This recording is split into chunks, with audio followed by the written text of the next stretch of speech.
देखो क्या देखे तुम यहाँ, विस्फोट के बाद बहुत सारे तारों और ग्रहों का एक समूह जिसको हम कहते हैं गैलेक्सी या आकाश गंगा, करोड़ों अरबों गैलेक्सी बन गई।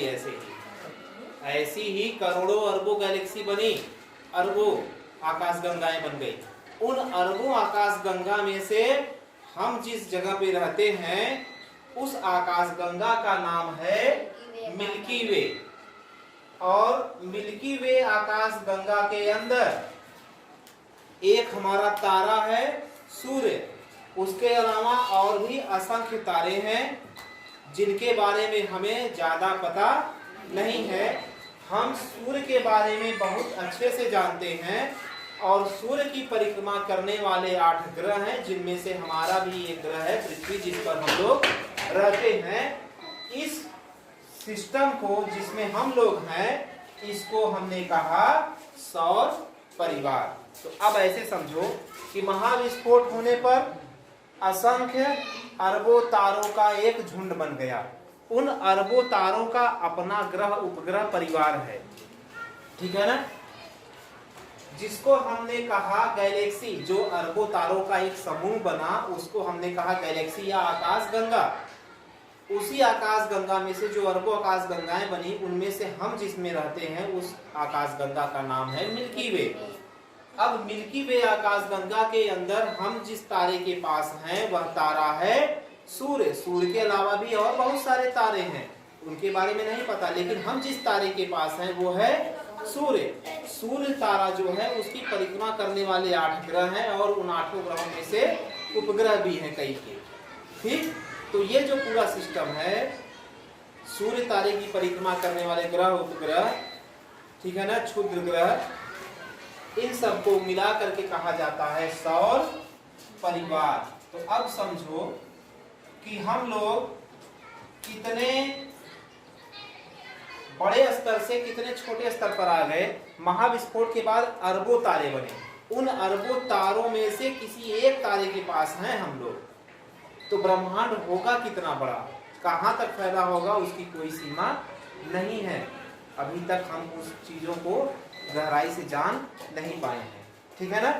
अब समझ गए तुम बिग बैंग थ्योरी, महाविस्फोट क्या था, कैसे बना ब्रह्मांड, ठीक है ना। अब इस ब्रह्मांड की संरचना पर एक वीडियो है, कैसे ब्रह्मांड की संरचना हुई, आओ इसको देखते हैं, तब समझ जाओगे। ये वही जो हमने तुमको समझाया वही चीज यहाँ पर लिखी गई है। बिग बैंग घटना के कुछ करोड़ वर्ष के बाद तारों और आकाश गंगाओं का निर्माण होने लगा। आकाश गंगा का निर्माण हाइड्रोजन और हीलियम गैसों तथा धूल कणों से बने विशाल बादलों के इकट्ठा होने से हुआ है। समझ गए। ये जो आकाश गंगाएं बनी हैं इनका निर्माण कैसे हुआ, हीलियम, हाइड्रोजन और धूल के कणों के बादल पूरे ब्रह्मांड में फैल गए। जब महाविस्फोट हुआ ना तो हीलियम, हाइड्रोजन ये हो गए और धूल के कण, इनका पूरा एक बादल फैल गया। इन्हीं बादलों के और हीलियम और हाइड्रोजन गैस के आपस में मिलते मिलते फिर इन्हीं से हमारा पूरा ब्रह्मांड बना है। तो ये जो बादल थे, इस बादल का नाम निहारिका या नेबुला रखा गया। समझ गए। ये जो बादल था इस बादल का नाम निहारिका या नेबुला रखा गया, ठीक। ये निहारिका या नेबुला। फिर गुरुत्वाकर्षण के प्रभाव के कारण इन बादलों से गैसीय पिंड बने जिससे तारों का निर्माण प्रारंभ हुआ। आकाश गंगा के केंद्र में एक विशाल ब्लैक होल है।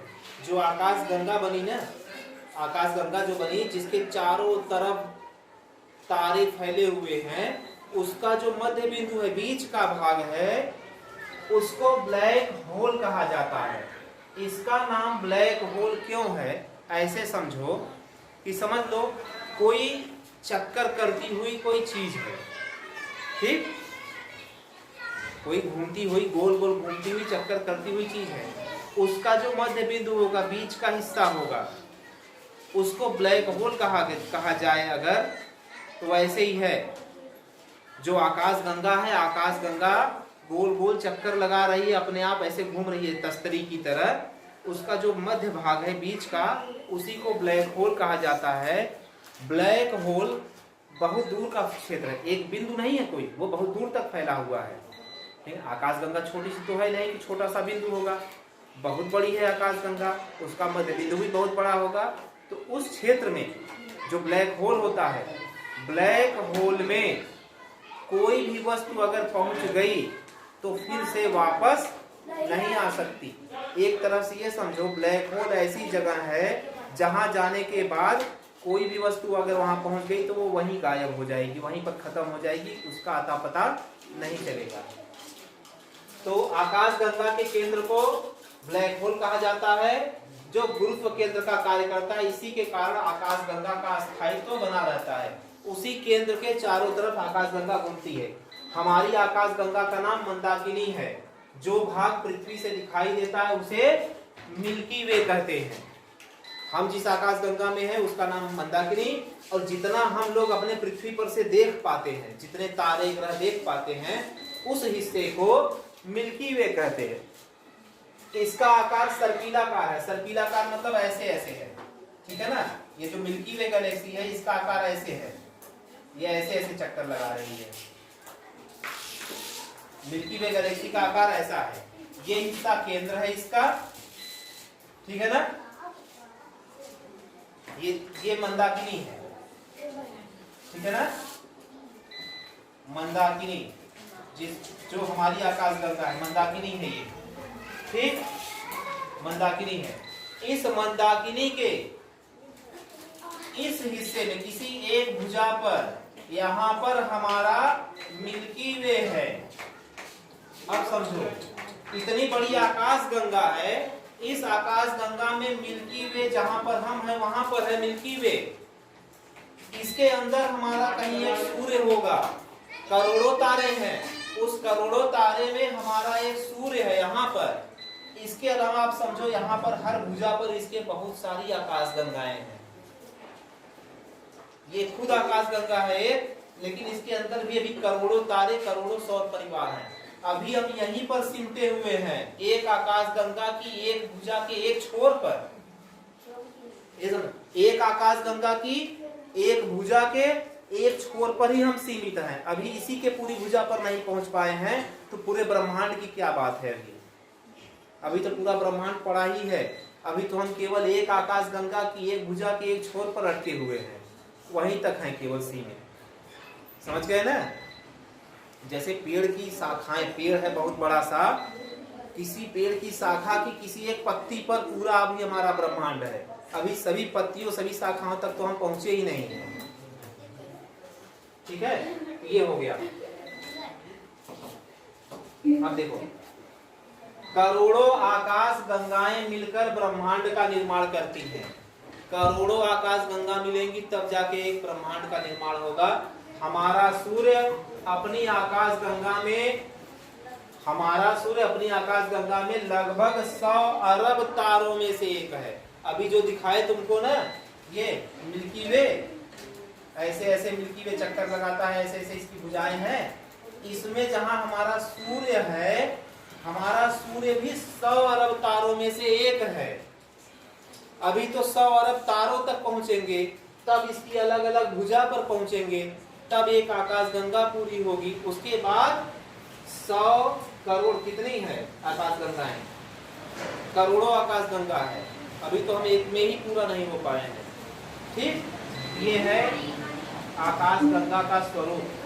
सूर्य की उत्पत्ति के कुछ समय बाद उसके चारों ओर छोटे छोटे आकाशीय पिंडों और गैसीय बादलों का संचयन होने लगा, जिसके परिणाम स्वरूप ग्रहों, उपग्रहों, क्षुद्र ग्रहों, पुंछल तारों आदि का निर्माण हुआ। पहले तो सूर्य, पहले तो तारे बने। जब महाविस्फोट हुआ ना, पहले तारे बने। उन तारों से जो टूटे हुए हिस्से थे, वो टूटे हुए हिस्से धीरे धीरे सूर्य, मतलब उस तारे, पहले तारे बन गए, फिर तारों के जो टुकड़े टूटे टूटे हिस्से थे, वो टूटे हुए हिस्से उस तारे की गुरुत्वाकर्षण शक्ति के कारण उसके चारों तरफ घूमना शुरू हुए। अब घूमना शुरू हुआ, चक्कर शुरू हो गया। फिर करोड़ों साल लगा, धीरे धीरे वो जो पिंड चक्कर लगा रहे थे वह अपनी दूरी के हिसाब से तारे की, कोई ठंडा रह गया, कोई गर्म रह गया, कोई सामान्य तापमान का रह गया, ठीक, आकार के हिसाब से छोटे बड़े रह गए, और फिर वो अपनी कक्षा में गुरुत्वाकर्षण शक्ति के कारण चक्कर लगाते लगाते आज हम ये देख रहे हैं कि हमारे सूर्य के चारों तरफ, जो सूर्य एक तारा है उसके चारों तरफ ग्रह बन गए, उपग्रह बन गए, और इस तरह से हमारा एक सौर परिवार बन गया। तो ब्रह्मांड की उत्पत्ति इस तरह से हुई है। समझ गए बात?